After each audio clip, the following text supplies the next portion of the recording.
Wayanad is one of the youngest districts in the parliamentary constituency of Kerala and also one with the longest of human history in the state.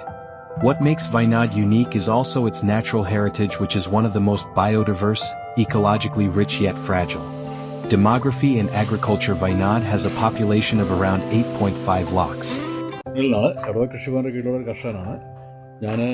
RID അന്നമത scheme പ്രകാരം കുറച്ച് കാര്യങ്ങൾ ഇവിടെ കൂടുതലായിട്ട് add ചെയ്തിട്ടുണ്ട്. അതിനകത്ത് കുറച്ച് ആടുകളെ കൊണ്ടുവന്നു. പിന്നെ തേനീച്ച കൃഷി, തേനീച്ചപ്പെട്ടി കുറച്ച് കൊണ്ടുവന്നിട്ടുണ്ട്. പിന്നെ ഒരു കുളം വൃത്തിയാക്കിയിട്ടുണ്ട്, റെഡിയാക്കി എടുത്തിട്ടുണ്ട്. ഇങ്ങനെയുള്ള കാര്യങ്ങളെല്ലാം ചെയ്തിട്ടുണ്ട്. എടവ കൃഷിഭവനെ സംബന്ധിച്ച് ഇപ്പോൾ കൃഷിക്കാരുടെ ഏറ്റവും കൂടുതൽ ഒത്തുചേർന്ന് നിൽക്കുന്ന ഒരു സമയം തന്നെയാണത്. അതൊരു പരാതിയില്ലാത്ത രീതിയിൽ കാര്യങ്ങൾ മുമ്പോട്ട് പോകുന്നൊരു കൃഷിഭവനാണ് എടവ കൃഷിഭവൻ. ഞാനിപ്പോൾ നിലവിൽ ഇവിടെ ഇതിനകത്ത് ഇല്ലാത്ത കൃഷികൾ ഇല്ല എന്ന് തന്നെ പറയാം. കാപ്പി, കുരുമുളക്, ജാതി, കൊക്കോ, വാനില, പിന്നെ ആട് കൃഷി, പശുവുണ്ട്, പിന്നെ തേനീച്ച കൃഷിയുണ്ട്, പച്ചക്കറി ചെയ്യുന്നുണ്ട്, മീൻ വളർത്തലുണ്ട്. അങ്ങനെ എല്ലാ രീതിയിലുള്ള കൃഷികളും ഞാൻ അതിനകത്ത് ചെയ്യുന്നുണ്ട്. കവുങ്ങ്, അടക്കയുണ്ട്. കവുങ്ങ് നമ്മൾ കുളം കവുങ്ങാണ് ഏറ്റവും കൂടുതൽ കൃഷി ചെയ്തിരിക്കുന്നത്. അതെല്ലാം കായ്ച്ചു തുടങ്ങിയിട്ടുണ്ട്. ഇതാണ് നല്ലൊരു ചെയ്യുന്നത്. ജാതി കുറേ തൈയുണ്ട്, അതെല്ലാം കായ്ച്ചു തുടങ്ങിയിട്ടുണ്ട്. പിന്നെ വാഴയുണ്ട്, കാപ്പി, അങ്ങനെ എല്ലാ കാര്യങ്ങളും ചെയ്തിട്ടുണ്ട്. കാപ്പി തന്നെ 3-4 ജനം കാപ്പി തന്നെ ഞാനിപ്പോൾ ഇതിനകത്ത് ചെയ്തിട്ടുണ്ട്.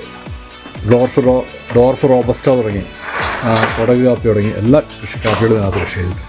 ഞാനിപ്പോൾ പറയുന്ന ഒരു വിഷയം എന്ന് വെച്ചാൽ, ഒരു കർഷകനെ സംബന്ധിച്ച് 1 ഏക്കർ സ്ഥലമുണ്ടെങ്കിൽ അതിൽ 10 കൃഷി ചെയ്യുക എന്നുള്ളതാണ് ഞാനൊരു കർഷകനോട് പറയുന്നത്. കാരണം പലവിധ കൃഷികളാകുമ്പോൾ അവന് എപ്പോഴും വരുമാനത്തിന് ഒരു കുറവുണ്ടാവുകയില്ല.